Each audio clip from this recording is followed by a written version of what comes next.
What do these famous people have in common? They are all survivors of breast cancer, a disease which affects 1 in every 8 women in the United States. And now I have joined them, and many others, as a survivor of breast cancer. In January 2015, I had a mastectomy as the result of my breast cancer diagnosis.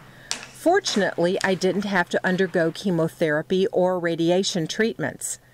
After several months of healing, I had breast reconstruction surgery in May.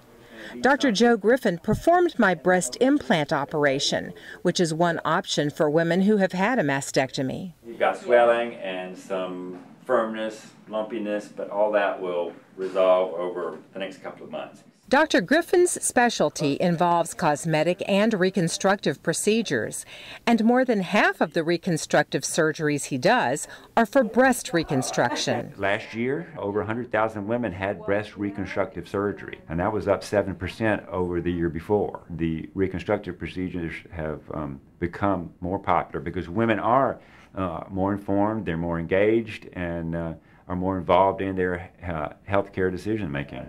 Patients have the option to get a silicone implant or to use tissue from other parts of their body to reconstruct a breast.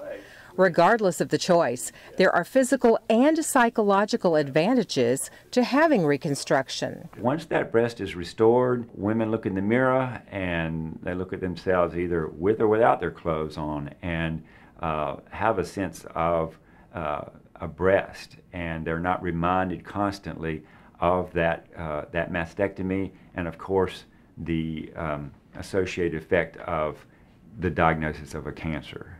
I'm happy to say that I am cancer-free and doing great. I'll have one more minor operation in about a month or so, and I take a daily medication that gives me some protection from getting cancer in the other breast. But hopefully by the end of this summer, I'll be able to say that all of this experience is behind me and it's over. Because I had cancer, I met many incredible, strong women who were also survivors of this disease. Each and every one of them a warrior princess. They've encouraged and supported me, and they continue to inspire me every day. Women like Divya Jain, who was first diagnosed with breast cancer in 2002. She had surgery followed by chemotherapy and radiation treatments for many months. After that, she was cancer-free for 7 years. But then the cancer returned in the same spot. After a mastectomy, it came back in her lungs. In 2013, I went and had surgery, so I was chemo-free for a while. Then in 2014, another little spot developed, and so we did radiation in that area. And then somehow it metastasized to the brain. A genetic test showed that Divya possesses the BRCA gene, making her more susceptible to developing certain cancers. People like me, we are just genetically predisposed to produce a protein that the cancer feeds on. So I have started a medication that is just designed for people who have the ability to, so it has the ability to block the protein from production. In spite of the challenges that she has faced, Divya has a positive, optimistic outlook. I just focus on the fact that I want to stay because I want to see my daughter have a child, and I want to see my grandchild, and that's what really keeps me going. Is like you have to believe in something. You have to have something to look forward to. And that keeps you going. Hello, how are you? Good to see you. Raquel Serrano has been cancer-free for 12 years after being diagnosed with triple-negative breast cancer in 2002. As a result of her experience, she decided to put her training as a social worker to use in the field of oncology. Her goal is to be a resource for cancer patients and to provide a support system for them. When I meet with a patient, it is to really ease the burden of that journey that they're embarking on, and that is the having the cancer, having to deal with their treatments. I've been there.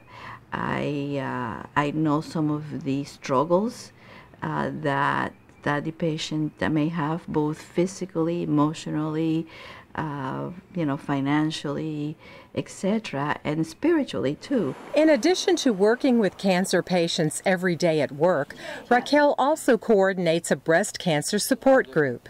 As I found out firsthand, groups like this can be very important for patients dealing with breast cancer. They can share their own fears, their own concerns, their funny stories, their frustrations, and it actually allows for them to say, you know what, I'm not the only one that's going through this. I'm not the only one that's experiencing these feelings. Right now, the field of cancer is just moving at a very fast pace in terms of developing new treatments. And so, and that creates hope. One thing I've learned is that no matter what the extent of your situation is, a breast cancer diagnosis does change you. For me, it's made me more aware of what is truly important, and it's given me a greater appreciation for all of the wonderful people in my life. In a strange way, cancer has been a gift. It's not one that I would have wished for, but it has shown me how strong I am and that I can handle anything. Because I got an early diagnosis and I had excellent care by my team of doctors, I have a very bright and healthy future ahead, and for that I am truly grateful.